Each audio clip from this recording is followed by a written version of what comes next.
La, la vida plena. La vida plena es lo que más necesitamos nosotros. ¿Cómo vivir una vida plena? Bueno, para eso el Señor nos ha dejado un gran ejemplo. Al Señor Jesús le interrogaban los fariseos de qué tipo de vida o qué tipo de manera es la que hay que vivir para poder estar bien con Él. Y entonces el Señor pues le contestó, ¿qué puedo heredar? ¿Cómo puedo hacer para heredar la vida eterna? Pues ese es el problema más grande de la existencia del hombre, la vida eterna, heredarla. Y no solo saber que existe para condenación, sino por tener una herencia de vida eterna. Entonces, pues él contestó y dijo, amarás al Señor tu Dios con todo tu corazón, con toda tu alma y con todas tus fuerzas, y a tu prójimo como a ti mismo. Esta fue la respuesta que dio.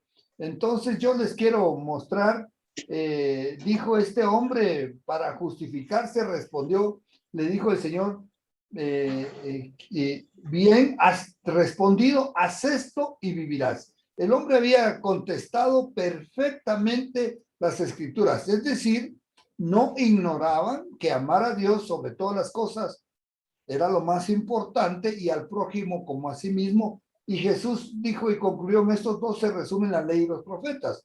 Entonces, como el hombre contestó bien, le dijo el Señor, haz esto y vivirás.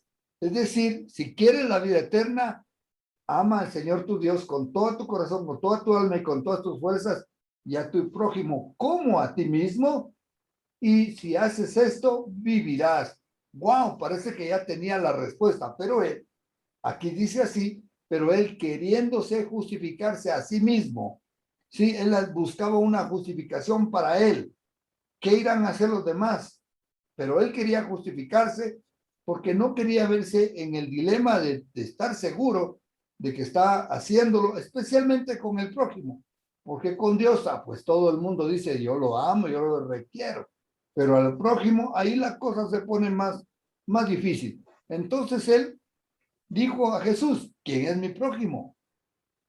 Bueno, Jesús aprovecha de una manera magistral esta pregunta para contestarnos una de las revelaciones más grandes, con más figuras, con más sombras y con más revelación que hay en la Biblia. No digo que no hayan otras, las hay, por supuesto, pero la que el Señor hoy nos ha mostrado, con la que Él va a hablar, va a contar lo que se conoce como la parábola del buen samaritano.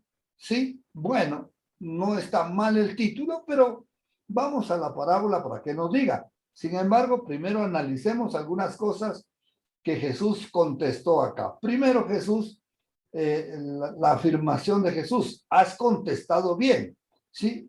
O sea que ahí tienen la respuesta correcta. Ahí está la respuesta, en el hacer. Haz esto. Jesús se detuvo en el hacer, no solo en el decir amo, quiero y anhelo. No, haz. Si esta es la respuesta correcta, haz tú lo mismo. Pero el hombre se quería justificar. La justificación de los hombres, sin duda alguna, es la tercera que veo. La cuarta, Jesús conoce el corazón de los hombres. Es decir, para Jesús no hay nada oculto. El Señor conoce perfectamente el corazón de los hombres. Y la respuesta del prójimo. A esa respuesta de Jesús, entonces vamos a ver. Primer cosa, la afirmación de Jesús, ¿no es cierto? La justificación de los hombres. Vamos a las primeras de las cosas que Dios nos está mostrando que tenemos que ver. Yo he titulado a este tema La vida plena y está en Lucas capítulo 10, 25, empieza esta parábola hermosa que no quiero que usted se pierda nada de lo que aquí dice. Sí, y vamos a analizar hoy tres filosofías de vida, tres maneras en que los hombres quieren vivir esta vida, ¿sí?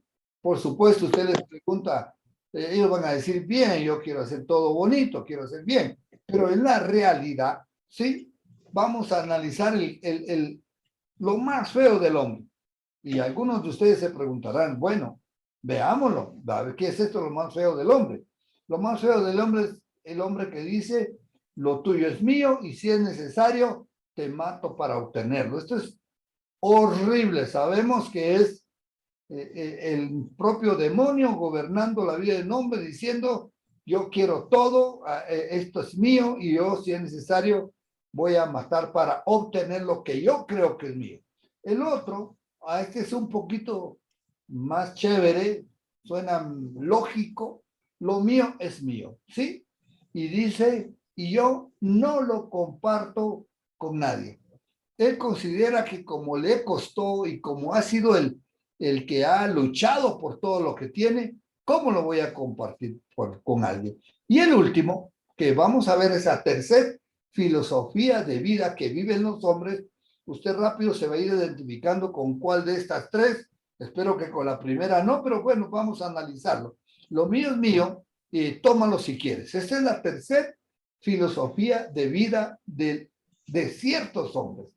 Y ahí vamos a ver. Entonces veamos cómo Jesús en la parábola nos muestra estas tres filosofías y nosotros vamos a tener que decidir, como el hombre que le está preguntando a Jesús, qué tipo de filosofía está viviendo o quiere vivir para vivir esta vida correctamente, honrando y glorificando el nombre del Señor. Vamos entonces con la respuesta en el verso 30.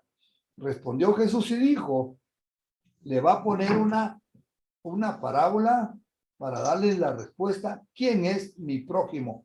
Porque él se está justificando. Jesús no le dice de una, te estás justificando y le da un cosco. No, te voy a poner una parábola porque lo que Dios quiere es hacer reflexionar al hombre para que el hombre vea esas tres filosofías y se identifique y rápidamente pueda llegar a una buena conclusión. Espero que usted y yo lo hagamos y en el nombre de Jesús pido su gracia. Dijo el Señor, un hombre descendía de Jerusalén a Jericó y cayó en manos de ladrones, los cuales le despojaron e hiriéndole, le dejaron medio muerto. Vaya, empieza con una historia tremenda de un hombre, ¿no es cierto?, que dice que desciende de Jerusalén. Jerusalén, ustedes saben que está en un monte, es decir, que una vez que alguien sale de Jerusalén, lo más seguro es que va a tener que descender. Dejar Jerusalén era dejar la fortaleza, dejar la seguridad, y dice que una vez que bajó, que descendió de Jerusalén, cayó en manos de los ladrones. Eso es tremendo, ¿no es cierto? Y los ladrones, pues son ladrones. Estos, con tal de tener lo que quieren, van a estar dispuestos hasta matar. Así es que le robaron todo, le despojaron de todo lo que tenía, de todo lo importante para él y sus riquezas, hiriéndole se fueron y dejándole medio muerto. Esta es la condición de este primer paso que muestra el Señor en este verso. Aquí vamos a sacarle las riquezas que la palabra nos está mostrando. Primer cosa, nos dice que descender. Descender está hablando de que bajó, ¿no es cierto? Descendió de Jerusalén. Descender fue lo que el hombre hizo cuando pecó, cuando el hombre no quiso estar bajo la autoridad de Dios, sino que quiso establecer su propia autoridad porque quería ser igual que Dios, esa fue la tentación.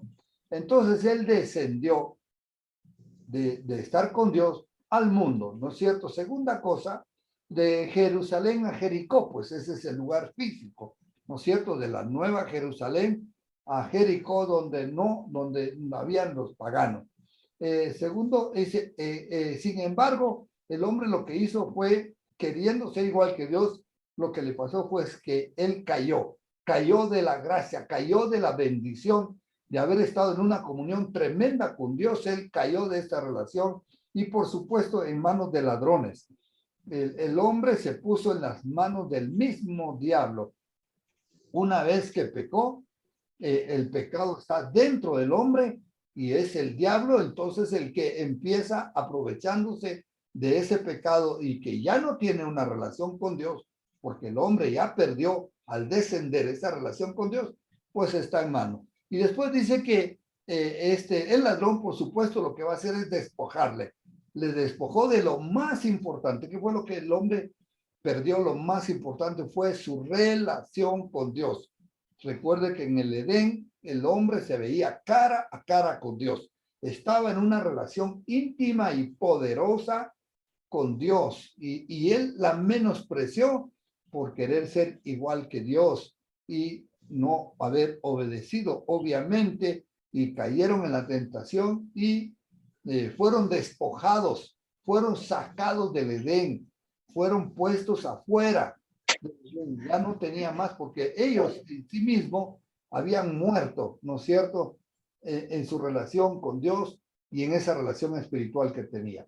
Y por último dice, fue dejado, pues esta no es la última, falta una más, fue dejado ahí. El diablo no, una vez que lo saca ya le deja, le abandona, porque ya le despojó de lo más importante. Ahora, ¿cuál es la última cosa que está pasando el hombre una vez despojado y lastimado? Quedó medio muerto. Una persona medio muerta, hermanos, amigos, una persona que está medio muerta está con el hilo de la vida pendiente un poquito y se muere si no es atendido. Nosotros hemos tenido la oportunidad de conocer algunos casos en esta situación de gente que ha quedado por ladrones, golpeado y tirado en la calle. Tengo dos ejemplos, permítame ponerle uno. Este es el hijo de un amigo nuestro que se había ido el joven a pasar la noche con este amigo, con permiso de los papás. Pero estando con permiso de los papás, pasando la noche, el chico tuvo una dificultad con sus amigos. Así es que él decidió ya no quedarse y a eso de la madrugada, quién sabe, 1, 2, 3 de la mañana, porque había habido una reunión, una fiesta, y pues él se iba a quedar a dormir, los papás se desentienden de él, y el chico no llama a los papás, sino que molesto y fastidiado por la situación, se sale y decide caminar de regreso. Su casa no estaba tan lejos, decide salir de regreso caminando hasta su casa. Y en el camino le roban, lo golpean y lo dejan desangrándose, ahí tirado. A la madrugada pasan las personas y piensan, es un ebrio tirado, y alguien más dice, no, este no es cualquier muchacho, este se ve más o menos, vamos a verlo, y le ven que respira y que está sangrando. Si este joven no era atendido por esta persona, quien llamó a las ambulancias para que le recogieran y lo salvaran la vida, él hubiera muerto. No fue fácil librarle de la muerte a este muchacho, porque una vez desangrado, también había perdido la noción cuando él por fin, los médicos le recuperan, los papás le llegan a ver porque ya se enteran de lo que pasó. Yo estuve en esa ciudad, en la ciudad de Loja, cuando esto ocurrió, así es que acudimos con María Teresa. El muchacho por fin ya le sacan de la muerte, pero no recobra fácilmente sus sentidos. Le pasó mucho tiempo para recobrar sus sentidos. En otras palabras, si él no hubiera sido atendido, él hubiese muerto y los papás pensando que él estaba en la casa de los amigos. Qué cosas, ¿no? Pero bueno, déjenme decirles, ¿sí?, que la escritura nos habla bien de quién es el que está detrás de este plan de matarnos y dejarnos medio muertos. La escritura dice en Juan capítulo 10, el ladrón no viene sino para hurtar y para matar y para destruir, matar y destruir. A eso ha venido el ladrón. Ese es el fin. El ladrón te va a querer quizá convencer, porque el ladrón hay muchas maneras de robar. Uno es golpear para la muerte, pero antes de eso, pues quizá te va a estafar, va a hacer cualquier cosa, porque su principal es hurtarte, destruirte completamente. Y cuando habla de esta muerte, habla de destrucción, porque te estás jugando tu vida eterna con Dios para una vida eterna de condenación, destruido completamente. Pero sin embargo, el Señor dice, yo he venido para que tengan vida y para que la tengan en abundancia. Esta es la gran diferencia del ladrón versus el Señor. Vamos adelante entonces. ¿Cuál es la filosofía de este primer forma de vida que uno diría, no creo que haya muchos hasta ese punto? Bueno, los ladrones, bueno, no habrá muchos, vaya a ver a las cárceles. No todos los que están en las cárceles son ladrones, pues algunos están siendo juzgados, otros, algunos injustamente, pero sabemos que en su mayoría, pues ahí están. y están las cárceles llenas. No solo en nuestro país, en todos los países, las cárceles están llenas, están superpobladas las cárceles de personas en esta condición. ¿Cuál es la filosofía de ellos? Lo tuyo es mío. Esa es la filosofía principal. Y concluye, y si es necesario te mato para obtenerlo. Es decir, quiero quitarte lo que tú tienes porque es mío. Sí, ya dijimos, es un ladrón, es malo, pero a ver, analicemos, porque si no nos paramos un poco a analizar esto, no vaya a ser que nosotros caigamos en algo de esto y Dios nos guarde y nos libre. Cuando alguien codicia a la mujer que no es de él, ¿sí? Está diciendo, lo tuyo es mío. Y cuando hay alguien que codicia y llega a enfermarse y a volverse tan codicioso que hace cualquier cosa para obtenerlo, la mujer que quiere el marido de otra, es exactamente lo mismo. Y hay personas que han llegado a matar. Bueno, yo no llegué a matar, dice alguien, pero algún rato sí codicié y le deseé la muerte a alguien. Vaya, usted maldijo a una persona, haber dicho, ojalá se muera para que yo me quede con su pareja, ojalá se muera, yo le quito sus cosas, ojalá se muera, yo, y empiezan la gente a maldecir, y sin darse cuenta, está poniéndose del lado de lo tuyo es mío. Codiciamos y hacemos cosas que no convienen al Señor. Veamos algunas cosas. Dice esta escritura, pero si tenéis celos amargos y contenciones en nuestros corazones, no nos jactemos ni mintamos contra la verdad, porque esta sabiduría, porque algunos creen que están actuando con sabiduría y con celos y hacen contenciones y hacen marañas, ¿no es cierto? Dice porque esta sabiduría no desciende de lo alto. Escuchen, no desciende de lo alto, sino que es terrenal, animal, diabólica. Esa es la clase de sabiduría que no desciende de lo alto. Por eso es que algunos dicen, pero ¿cómo pudo maquinar esta maldad? Porque hay sabiduría que no desciende de lo alto. Porque dice, porque donde hay celos y contención, allí dice, ahí hay toda perturbación, ahí hay perturbación, están perturbados. ¿Sí? Vuelve a decir la escritura. Sigue diciendo, pero si tenéis celos amargos y contenciones en vuestro corazón, no os jactéis contra la verdad, ¿sí? Dice, todo esto no está bien. Así es que la persona ahí está, es diabólico, animal y diabólica. Esta sabiduría es animal y diabólica. Aquí está, bien clarito en la palabra del Señor. Bueno, entonces, ahí estamos dándonos cuenta de lo que realmente está sucediendo, ¿no es cierto? Bueno, vamos a la segunda parte de la historia que Jesús narró, porque que le está contando de que este hombre cayó en manos, ¿no es cierto? Está ahí medio muerto. Usted puede imaginarse tener en su mente esta persona tirada en el camino media muerta, en un lugar desolado, o como le pasó al hijo de mi amigo, estaba tirado a la orilla de la calle, en la oscuridad. Conforme fue amaneciendo, algunos pasaban y no se atrevían a toparle. Y escuche esto, lo que siguió contando. Aconteció que descendió, dice, por aquel camino, descendió por aquel camino, ¿sí? Y viéndole, descendió un sacerdote. Ese es el que estaba pasando. No estoy hablando de los sacerdotes de aquí, de nuestro tiempo, de la iglesia católica o de alguna otra iglesia evangélica que usan los sacerdotes como ministros. No, esto está hablando de los judíos. Los sacerdotes eran los que ministraban, eran los que fueron llamados para ministrar dentro y ministrar a Dios y administrar las cosas de Dios. Era el que se presentaba por los pecadores y él estaba incluido, para librarles de los pecados. Los sacerdotes en Israel estaban en todas las ciudades. Ellos no tenían, la clase sacerdotal no tenía un lugar donde estar, pero sí estaban en todo Jerusalén y tenían territorio para que ellos pudieran estar. Dice, pero este sacerdote caminó por aquel camino donde estaba tirado el hombre y viéndole pasó de largo. ¿Qué? No le puedo creer, va a decir usted.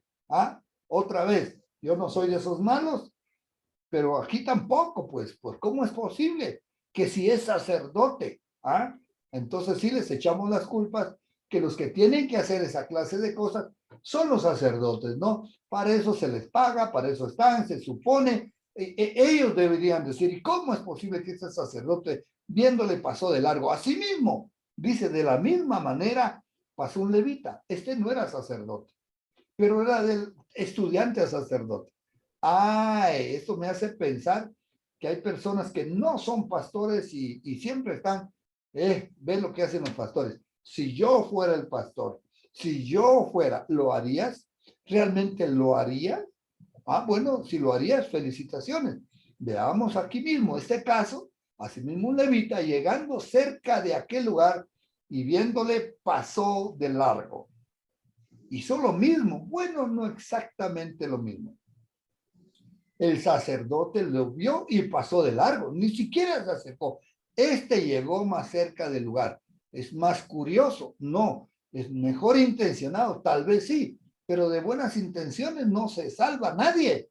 Oiga, yo tuve la buena intención. ¿Hiciste? No, no hice. Es decir, no hiciste. Tuviste la buena intención, te felicito por la buena intención, pero no solucionaste nada, no le lograste dar solución al problema. ¿Sí?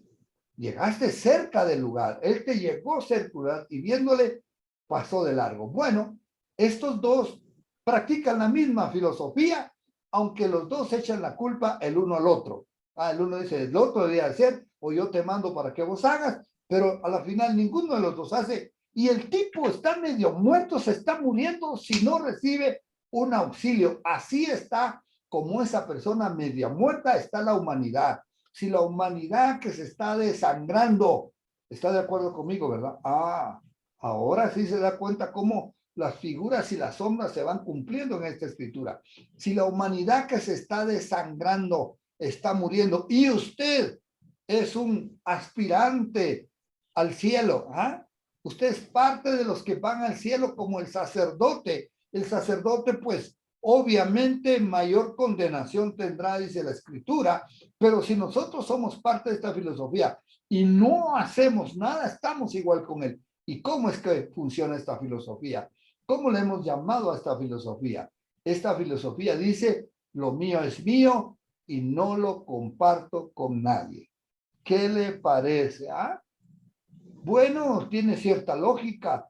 Yo estudié, a mí me costó, mis padres me regalaron, no así nomás tengo lo que tengo. ¿Y cómo lo voy a estar compartiendo con alguien? ¿Quién sabe si ese muchacho, por desobediente, pues, por lo que hizo, o la humanidad entera dejó al padre? Pero recuerde que yo era esa humanidad. Todos dejamos al padre porque el pecado está en todos. Todos quedamos despojados y estamos desangrándonos, a no ser que hayamos conocido a Cristo y ya no estamos medio muertos, sino que somos parte de la casa sacerdotal. Ah, sí, ahora yo soy sacerdote, yo soy real sacerdocio, yo soy nación santa. ¿Ah? Así me ha catalogado el Señor y vaya, qué bonito, o sea que yo también, usted también es responsable, yo también soy responsable. Así es que si nosotros tenemos esta filosofía de que lo mío es mío y no lo comparto con nadie, estamos mal. Ah, ¿quiénes entran en este tipo de filosofía? Recuerden que no estoy acusando a nadie, ni a mí mismo, espero no estar ahí, pero ¿qué nos dice esto? ¿Sí? Los primeros que son de esta filosofía son los religiosos. ¿Ah? Los religiosos, todos los religiosos.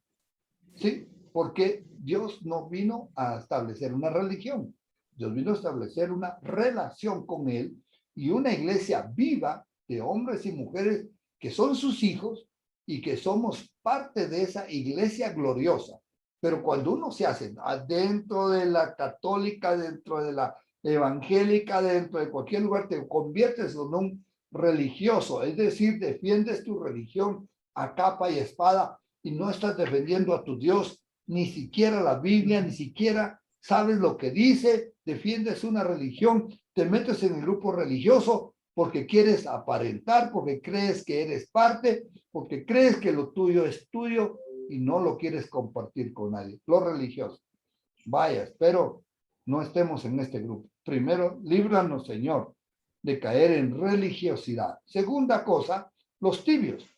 Los tibios. ¿Y estos quiénes son? A ver. Los tibios, dice el Señor, que mejor fueras caliente o frío, porque si eres tibio dentro del reino, el Señor te va a vomitar de la boca. El Señor no vino para tener hijos tibios. O eres hijo y me representas, o eres real sacerdote, y si eres ese sacerdote, cumple tu ministerio, haz esa obra. Si eres un linaje escogido para anunciar las virtudes de aquel que te sacó de las tinieblas a su luz admirable, entonces hazlo, porque si no, y si eres algo porque ya recibiste a Cristo y no eres frío y ni eres caliente, eres tibio, a los cuales el Señor vomitará de la boca, porque el tibio mantiene su filosofía diciendo lo mío es mío y no lo comparto con nadie. No está dispuesto a ver a ese prójimo, está diciendo, ¿y quién es mi prójimo? Bueno, el rato que encuentre un prójimo lo voy a ayudar. O siempre está buscando, bueno, me gustaría ayudarle, pero yo no sé para qué va a usar. Y siempre andamos buscando una excusa. La cosa es que no ayudamos y la cosa es que no damos. Y siempre o damos a medias. A veces diezmamos, a veces no. A veces ofrendamos, a veces no. Es que yo tengo mis necesidades, lo mío es mío. Entonces, como es mío, yo voy a decir cómo voy a usar los diezmos. Yo los voy a usar para esto, y cuando sea necesario para mí también, porque yo sí estoy ayudando. Usted está entre los tibios. Cuidado con esto. Sí, cuidado con esto, porque dice lo mío es mío y no lo comparto con nadie. No, pero yo sí comparto. Bueno, si es así, gloria a Dios, manténgase en eso. Usted no es un tibio entonces. Aleluya. ¿Quién es más? Los a medias, los que dicen ratitos sí, ratitos no, ratitos a pie, ratitos andando, no corre. Solamente está diciendo que lo así, pongamos otros, los avaros, ¿no es cierto? La gente avara. Los que son avaros, pues esto sí es obvio. Ya la palabra avaros dice que lo mío es mío, yo no lo comparto con nadie.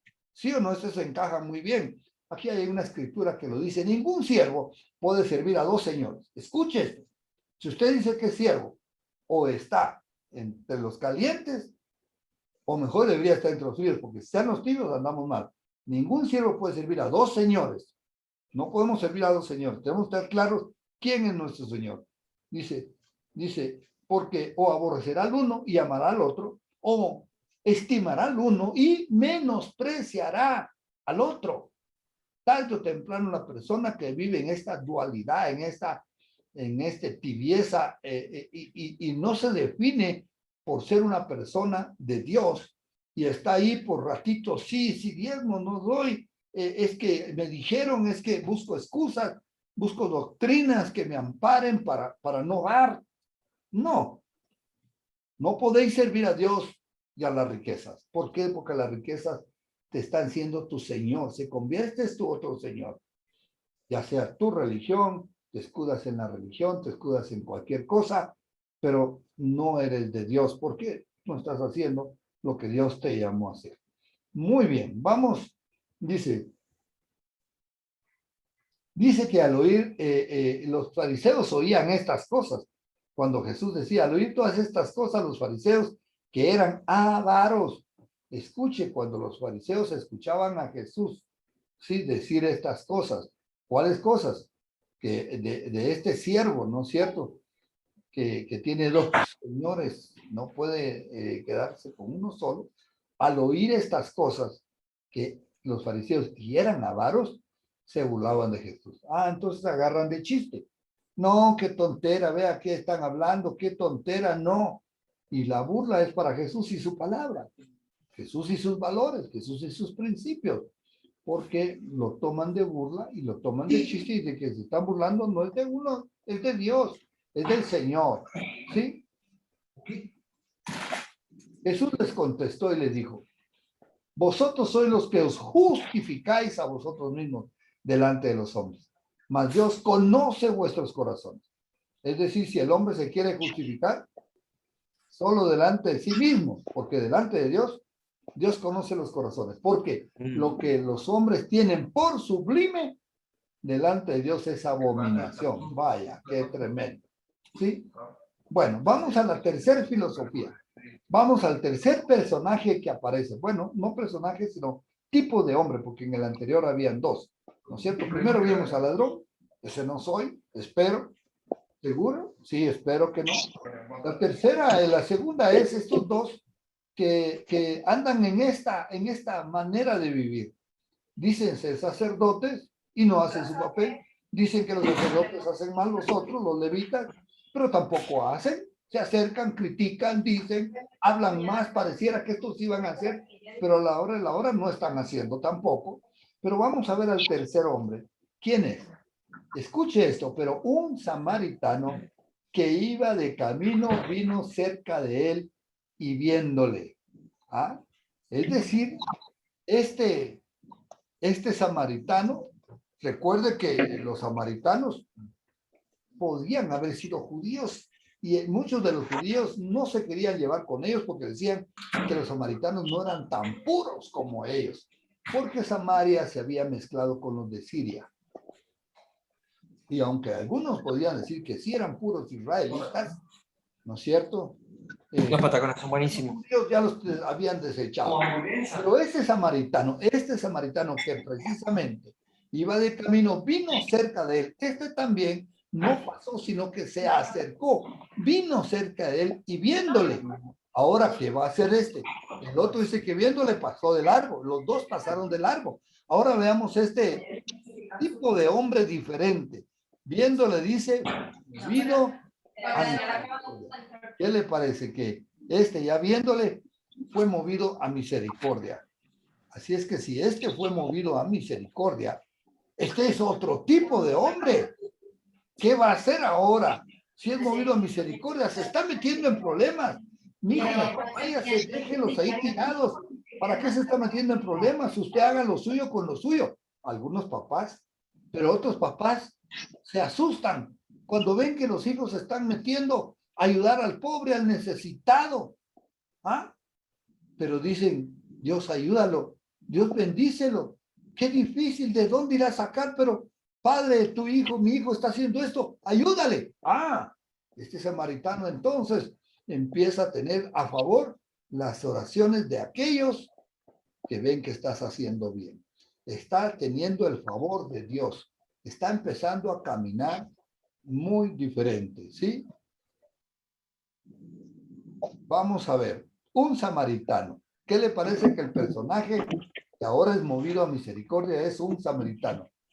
Nos hacemos la pregunta, ¿quiénes eran los samaritanos para los judíos? Ya más o menos lo expliqué, pero déjeme decirle, ponerle el ejemplo de la mujer samaritana. Cuando se trata el tema, la misma Biblia dice en qué concepto le tenían los judíos.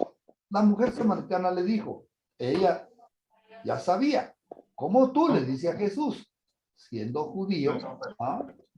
Me pides a mí de beber que soy mujer samaritana, porque judíos y samaritanos no se tratan. La samaritana, este judío ni me va a ver, como cualquier otro judío me va a hacer a un lado, pero se extrañó que Jesús le hablara. La pregunta es, ¿cómo siendo judío me pides a mí de beber que soy samaritana? Porque era claro para ellos que judíos y samaritanos no se trataban entre. Veamos otro ejemplo de otra escritura. Juan 8:41. Jesús les dijo, vosotros hacéis las obras de vuestro Padre. Así dijo Jesús, vosotros hacéis las obras de vuestro Padre. Entonces les dijeron, los mismos judíos, nosotros no somos nacidos de fornicación. Escuche eso. Todas esas cosas en un cuaderno, porque Javier no va a tener Vuestro Padre. Pues, Sí, eso lo voy a hacer. Yo voy a anotar eso ahorita. Lo que pasa. Bueno, voy a pedir que se puedan quitar volumen. Voy a entrar a ver si puedo rapidito quitar volumen. Porque a veces no hay mala intención. No nos damos cuenta que estamos entrando con volumen. Pero ya todos ya se pusieron silencio. Gracias. Gracias por ayudar con esto. Muy bien. Entonces continúo con la prédica en la que estamos y estamos viendo precisamente que esta escritura, ellos dijeron, nosotros no somos nacidos de fornicación, ¿no es cierto? Si vuestro padre fuese Dios, ciertamente me amarías, le dijo Jesús. Pero escuche esto, Respondieron entonces los judíos y le dijeron, ¿no decimos nosotros que tú eres samaritano y que tienes demonio? No, es fácil darnos cuenta que los judíos están poniendo a los samaritanos, pero por lo más bajo, y que tienes demonio, y a Jesús incluyéndolo con los samaritanos y con los que están endemoniados. ¡Ah! Tienes demonio, Jesús, por eso haces estas cosas. ¡Wow! ¡Qué tremendo! ¡Qué pena!, ¿no? Por eso es que este samaritano representa al mismo Jesús, ¿sí? Ya lo va a ir viendo usted. Déjeme ponerlo un poquito más en claro. Veamos de nuevo el verso que dice, pero un samaritano que iba de camino vino cerca de él y viéndole fue movido a misericordia. Nosotros sabemos que Jesús fue movido a misericordia y cuando el Padre preguntó, ¿a quién enviaré? El Señor dijo, heme aquí, envíame a mí. Bueno, lo mío es tuyo. Esta es la filosofía del samaritano. Esta es la filosofía del tercer hombre. Esta es la filosofía de los hombres que buscan hacer algo diferente en este mundo. Esta es la filosofía de los que salen de lo común, que los que salen del común, de los que dicen yo voy a hacer algo por este mundo y no se está viendo a sí mismo, sino está viendo un mundo lastimado y estando nosotros con Dios, teniendo nosotros a Dios y teniendo nosotros por delante la palabra y la vida eterna, ¿cómo no vamos a poder ayudar a los demás? ¿Cómo vamos a cerrar nuestros ojos contra aquel hombre? Por eso es que el religioso, catalogamos al levita y catalogamos al sacerdote como el religioso, porque estos manejaban la religión, tenían los conceptos, pero no la vivencia. No conocían, quizá conocían mucho, poco de la Biblia. Eso no es importante en este punto, porque lo más importante no es cuánto conoces de la Biblia, sino que cuánto haces de la Biblia. Y aquí está este samaritano que no era sacerdote, sí, que no pertenecía ni a los ladrones, ni a los que decían lo mío es mío, no lo comparto con nadie, sino que los que decían lo mío es tuyo, tómalo si quieres. El samaritano fue movido a misericordia. Por eso es que de él se trata este tema. Escuche lo que dice la Escritura. Bienaventurados los misericordiosos. ¿Por qué? Porque ellos alcanzarán, ¿qué? Misericordia. ¿Quiere usted tener la bendición? ¿Quiere usted alcanzar la misericordia de Dios? Pues bienaventurado es si usted se manifiesta misericordioso. Los misericordiosos no son los que tienen un título, soy misericordioso. Los misericordiosos son los que hacen misericordia. Los que no solamente oyen, sino hacen la misericordia. Por eso la Escritura dice otra, ir pues y aprender. Así dijo el Señor, ir pues y aprender lo que significa misericordia quiero y no sacrificio. ¿Ah? La misericordia. Eso es lo que anda buscando el Señor. Hombres y mujeres misericordiosos. Esta es la vida plena. La vida plena es aquel que llega a sentir en la más grande satisfacción de la vida, es decir, la vida plena, viviendo para los demás, sirviendo al prójimo, sintiéndose útil en un mundo decayente, decaído y listo para ir a la paila. Un mundo del cual nosotros podemos rescatar predicando la palabra de Dios, predicando el evangelio, a los cuales nosotros estamos viendo medio muertos. Esto está hablando de la manera física. Hay personas que se mueren de hambre, que necesitan un pan, algo que comer, pero hay personas que se mueren en lo espiritual y hay que darles lo espiritual para sacarles de ese punto y poderles poner en dirección a la vida eterna. ¿Sí? Así es que esta es una aplicación maravillosa de este ejemplo, porque hay que ayudar al pobre, hay que ayudar al necesitado, y al más pobre y al más necesitado es aquel que no tiene a Dios, aquel que teniéndolo quizá todo no tiene nada, porque nada ha traído a este mundo y sin duda alguna nada se llevará, como dice la Escritura. Más bien nosotros sabemos que es el rescate de estas personas de la avaricia, de lo mío es mío y no lo comparto con nadie, del que dice yo tomo lo tuyo y si es necesario te lo quito, te lo arrebato porque yo también quiero. Mire que en este gran delito cayó David y otros reyes, hubo otro rey que también quería la herencia, y también el otro que quería la mujer del prójimo, y mandó a matar al prójimo con tal de obtener a la mujer. Y él todavía creía que él estaba del lado de Dios.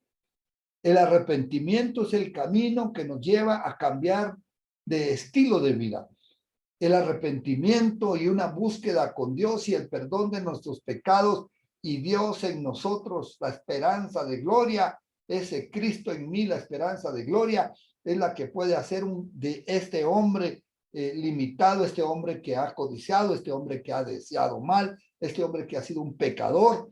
Dios me ha sacado de ahí, de querer que lo tuyo sea mío. Dios me ha sacado de pensar que yo voy a vivir una vida de que lo mío es mío y no lo comparto con nadie, para llevarme la vida plena, la vida que no solo es plena porque lo hago, sino que es plena porque lo disfruto, porque haciendo esto, vaya, cómo nos sentimos en paz con Dios, cómo nos sentimos útiles con Dios.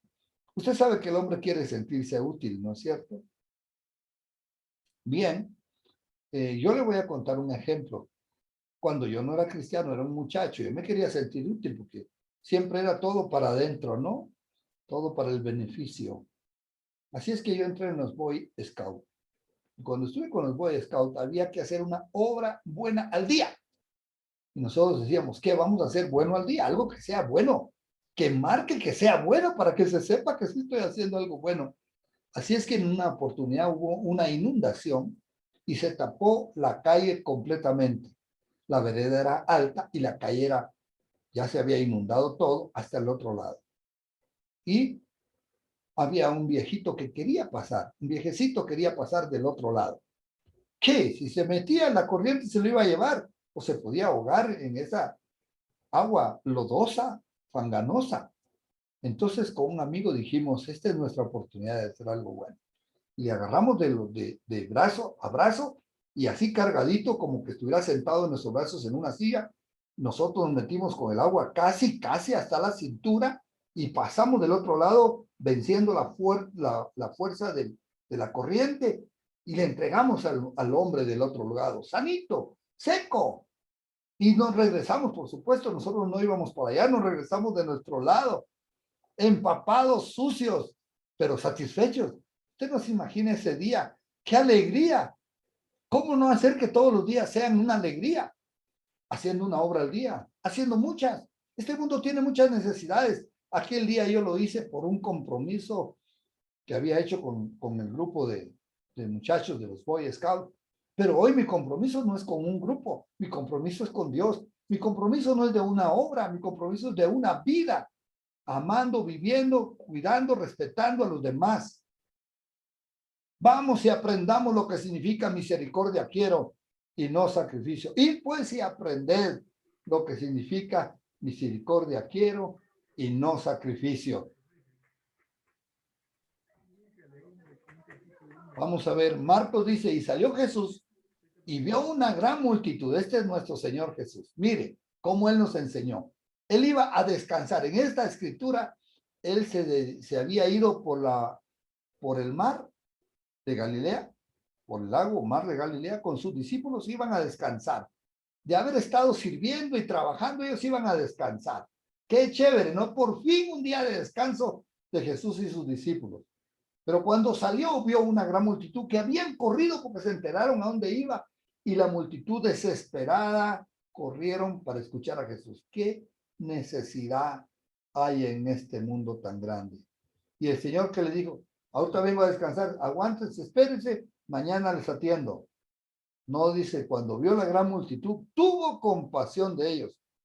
¿Y cómo los vio que tuvo compasión? Porque eran como ovejas que no tenían pastor. Él sabía que si esas ovejas se quedaban así, el depredador, el que vino a matar, robar y destruir, el que golpeó al hombre caído, sí, a esa humanidad caída, le iba a dar el golpe final haciendo de depredador de estas ovejas. Y comenzó a enseñarles muchas cosas. Ahí cambió. El descanso se convirtió en otro día de prédica, de enseñanza, y de dar lo que él tenía. Y usted está dando lo que tiene, de lo que de gracia ha recibido, da. ¿Sí? Pues a veces hay que dar el pan, a veces hay que dar la comida, la camisa o algo para alguien. Y otras veces hay que dar la palabra. Está haciéndolo. Mire que se supondría que lo más fácil sería que dé la palabra, lo que no le cuesta. Porque lo recibió de gracia. Entonces usted va a estar entre los que disfrutan la vida plena. Gracias, Padre, porque tú me mostraste el camino, la verdad y la vida para llegar a mi Padre. Y en ese camino, verdad y vida, yo he vivido y vivo. Y vivo para los demás. Vivo para decir lo mío es tuyo. Y si es necesario, tómalo. Aquí está, coge lo que quieras, porque estamos para servirte, estamos para amarte y para decirte, aquí está nuestro corazón contigo, ¿sí? Comenzó Jesús a enseñarles muchas cosas. Escuche esta otra escritura. Ámense unos a otros. Esto está en Romanos. Sí, ámense unos a otros. Ese es el amor, esa es la plenitud. La plenitud es en el amarnos, pero no en un amor de, el amor utópico de, ay, cómo nos amamos, que nos queremos y que qué linda la vida. El amar al prójimo y especialmente al que está necesitado. Ámense unos a otros, porque el que ama al prójimo, escuche, ha cumplido la ley, porque no adulterarás, no matarás, no hurtarás, no dirás falso testimonio, no codiciarás. Y dice la Escritura, y cualquier otro mandamiento. En esta sentencia se resume, sentencia de Dios. Amarás a tu prójimo como a ti mismo. El amor no hace mal al prójimo, así que el cumplimiento de la ley es el amor. Vaya, yo que creía que no cumplíamos la ley. Si no la podemos cumplir literalmente, por lo menos la podemos cumplir espiritualmente y aquí la estamos cumpliendo en el amor.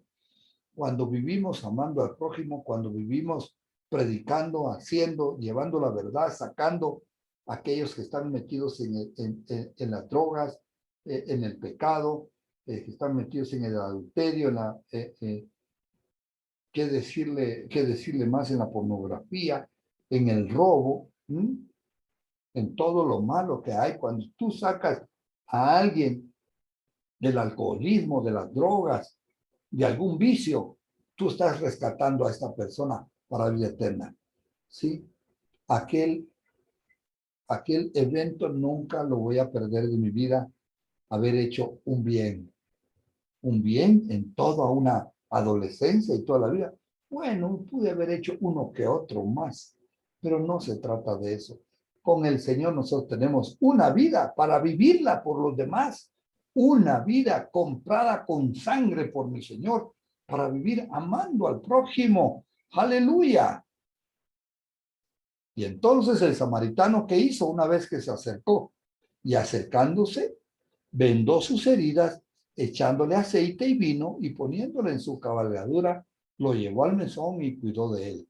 Mire cómo aquí vemos cómo, ¿qué le importa a ese muchacho que se está muriendo? ¿Qué le importa a ese hombre que se muera? ¿Quién sabe si por su propia culpa está ahí? Y la humanidad por nuestra propia culpa está tirada.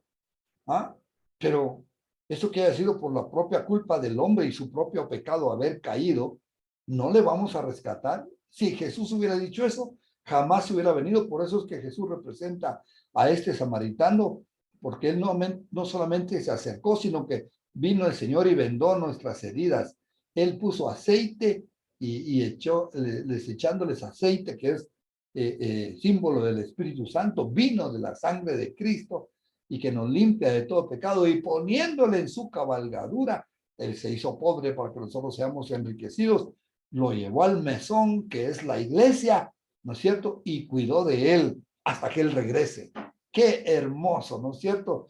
Entonces este samaritano, todo fue espiritual, no, físicamente él usó su aceite, sus vendas, su tiempo. Se tuvo que haber metido a tener que limpiar todo eso podrido. Quién sabe qué tan hediondo estaba esta persona tirada en el suelo, ¿no es cierto? Ya muriéndose.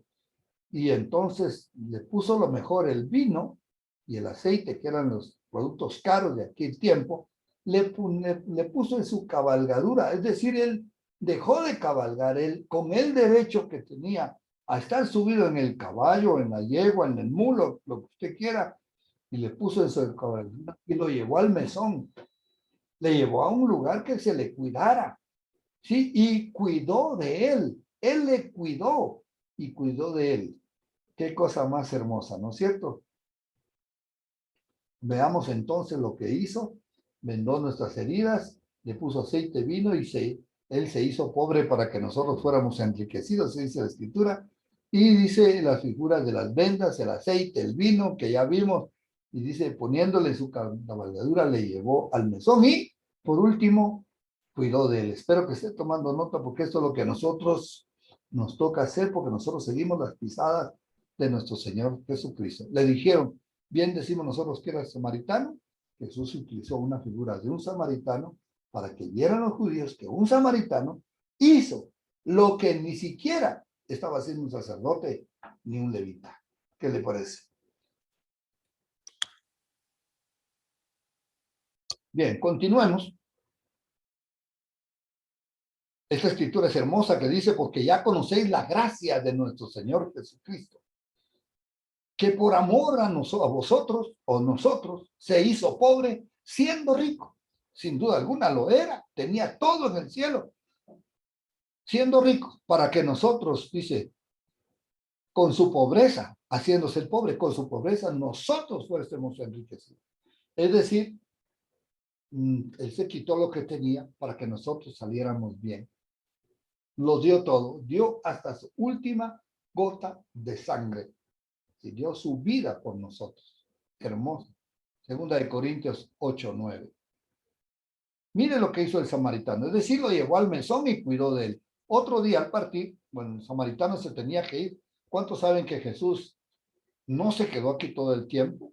¿No? ¿Cierto? Estuvo resucitado algún tiempo, pero después ascendió al cielo. Otro día al partir, sacó 2 denarios. Antes de irse, sacó 2 denarios, ¿sí? Y los dio al mesonero y le dijo, cuidádmele. Y todo lo que gaste de más, yo te lo pagaré cuando regrese. De todo lo que gaste de más, el mesonero. Así como ayude yo, ayude usted también. Usted también ponga su partecita, ayude. No, él asumió la responsabilidad. No vamos a ponerle la responsabilidad nuestra a otros encima. Por muy que pensamos que serían capaces, si alguien más quiere colaborar en la obra de Cristo, que lo haga, que se meta.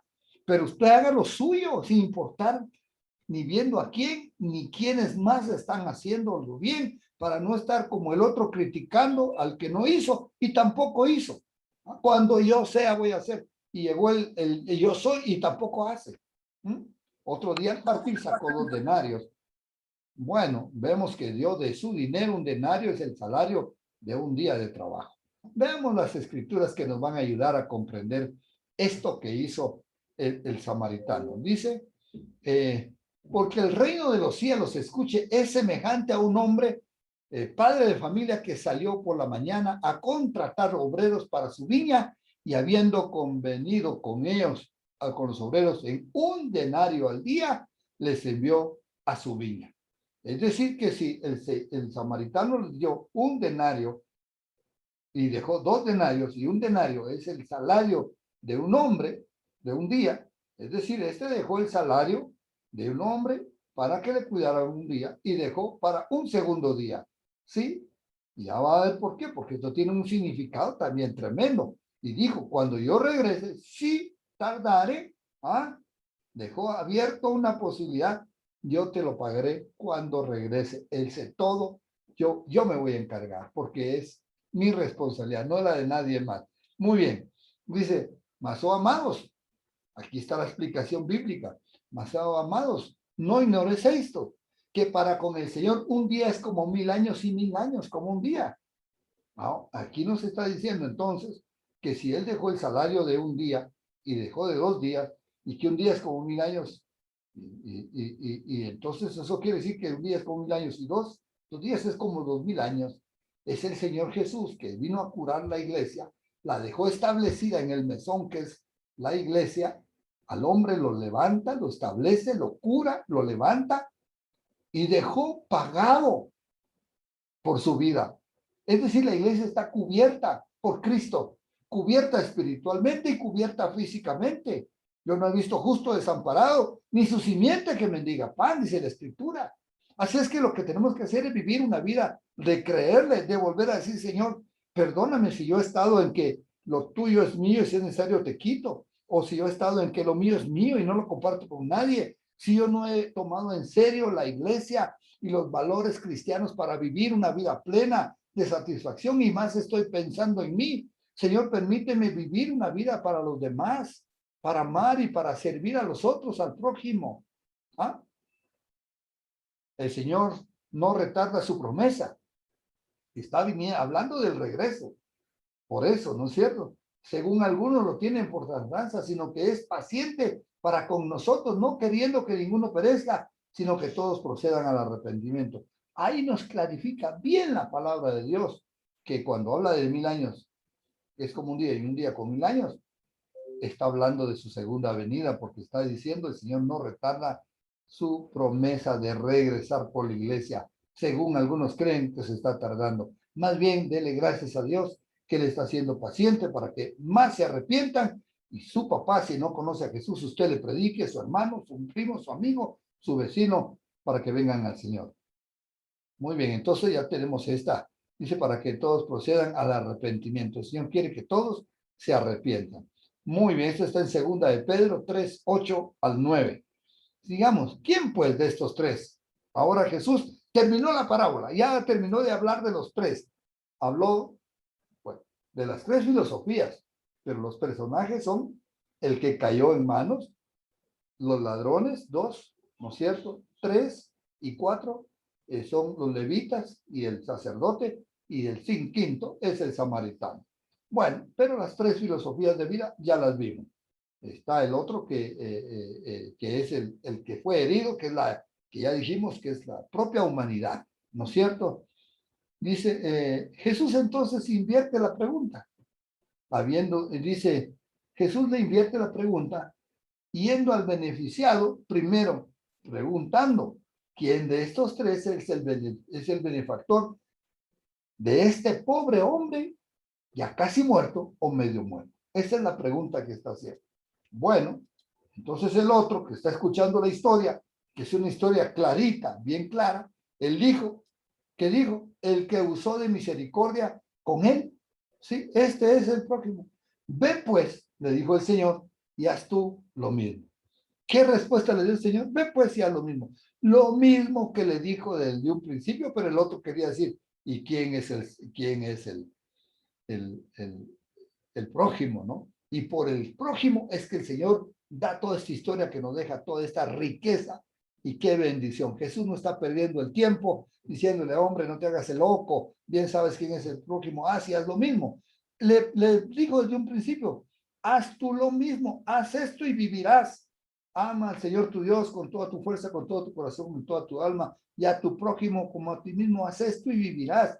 Pero el otro, como quiso justificarse, no preguntó quién es Dios, preguntó quién es el prójimo. Ahora él ya sabe el que usó de misericordia con él.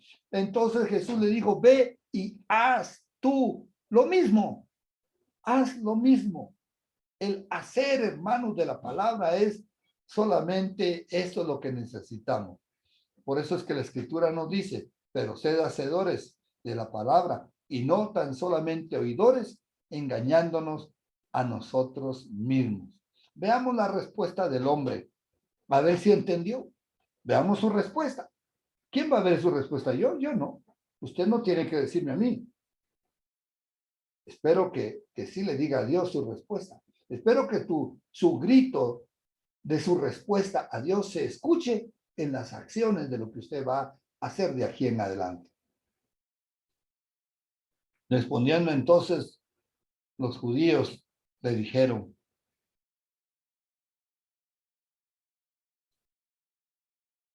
esta es la vida plena. Amén. Veamos cuál es la vida plena. Amén. Si llegamos a la conclusión correcta, entonces, si nuestra conclusión es correcta, entonces, es decir, vamos a decir, sí, vamos a hacer, hagámoslo de la manera correcta. Ve y haz tú lo mismo y heredarás la vida eterna. Esta es la vida plena. Hermanos, yo sé que fue mucha comida por hoy en la mañana. ¿Por qué? Porque es domingo. Y los domingos todos comemos bien, ¿así es o no? ¿Ah? Siempre nos preparamos un mejor banquete. La comida de domingo siempre es mejor. Pues aquí está la comida de domingo. ¿Qué le ha parecido? ¿Qué piensas, Malena? Que te veo tan interesada. ¿Te ha gustado, Fabiancito, Malena? Yoli, que siempre está ahí con todo el deseo. Ajá. ¿Qué dice Lucky? ¿Qué dice Cora? Ah, ¿qué dice Ruth, que le ha estado viendo muy atenta toda la mañana? Bueno, espero que esta palabra, ¿qué tal si nos conectamos y oramos? ¿Qué tal si le decimos al Señor, conectemos, pongamos pantalla y digámosle al Señor nuestro corazón, pongámonos delante de Él, porque estoy seguro que vivir, mire, yo no lo estoy metiendo a una vida de sacrificio, lo estoy metiendo a una vida de plenitud, una vida de gozo, una vida de una gran recompensa, una vida de estar haciendo lo que a su Dios le gusta y le llama la atención. Entonces, ¿qué tal si con pantalla puesta alzamos nuestras manos y oramos al Señor?